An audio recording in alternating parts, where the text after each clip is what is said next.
Hey guys, good to be with you.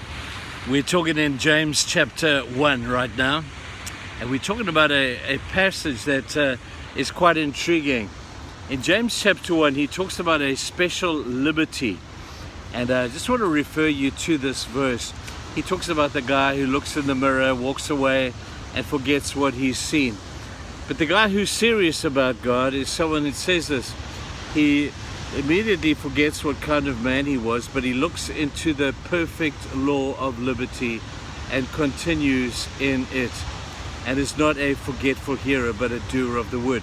Now it's this perfect law of liberty that is sort of caught my imagination right now. It says this of this man: he doesn't just take a casual look at the law of liberty, he gazes at it, he ponders it, he meditates it, he looks deep into it. Last Sunday we spoke about that word look, and we used the same word, and the Bible uses the same word of John, who looked into the tomb, followed by Mary, who looked into the tomb. They were so fascinated, they were so captivated by this look, that they looked and they looked and they looked with great intensity. And he uses that word to talk about gazing and looking into the perfect law of God. I think this is worth looking at for a couple of days.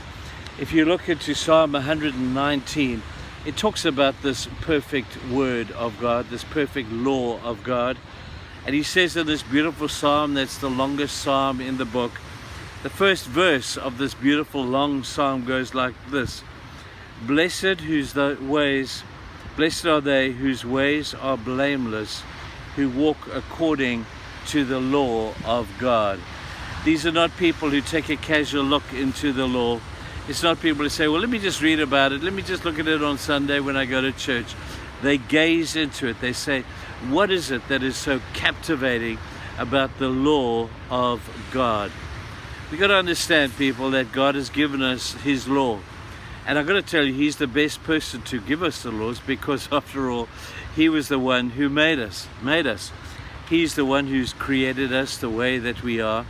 And the Creator is always the one who knows the best on how the created thing actually works. So the first thing we have to do is we have to trust God that he knows that. Trust him because of the fact that he has made the laws, he has made us. Therefore we trust him to know what's best for us. We talk a lot about trusting God, don't we, in every situation in life. We talk about trusting him when things are good. We trust him when things are bad. We just have to learn to trust him. But the real reason we trust him and his ways, because he knows us best. He will never give us something that is harmful to us. He will never give something to us that will be just for the fun of it, or that he would like to mock us when he sees us failing. We can trust him to give us the best of what he has. The law of God is some of the best. So we gaze into that law. We look intensely into that law to find out what God says about us. Now, in the Old Testament, we have the children of Israel learning a hard lesson about what it meant to trust God. On Mount Sinai, God came down and met with the children of Israel. Now, I have a little bit of sympathy for them, because they came out of Egypt. They didn't understand a monotheistic God, a God that is just one. They'd come out of a polytheistic society, which is a society that worshipped many different gods. Now all of a sudden they were told that there's only one God. He is Jehovah, and it's him alone that you should worship. And so they were confused.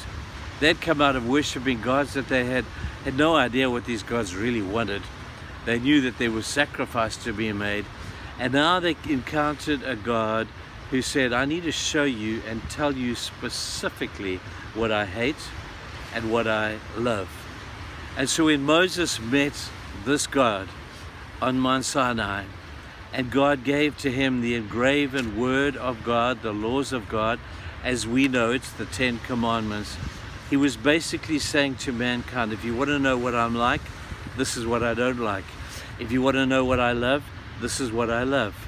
And he outlined to us 10 commandments. Sadly, over the course of time, they've taken those 10 beautiful commandments and turned them into a whole bunch of rules and regulations, legislation, and they've created a whole lot of non-relational issues between us and God. God never intended it that way. His laws are perfect. They are good for you. So I hope as we look at these different laws, first of all, this law of liberty was a law that comes with responsibility as well. That is, we realize that the law of liberty is given, that God has given that to us. We'll talk about the shapes and form of that, but the responsibility to our law of liberty is ours. Think about that today. See you tomorrow. Bye.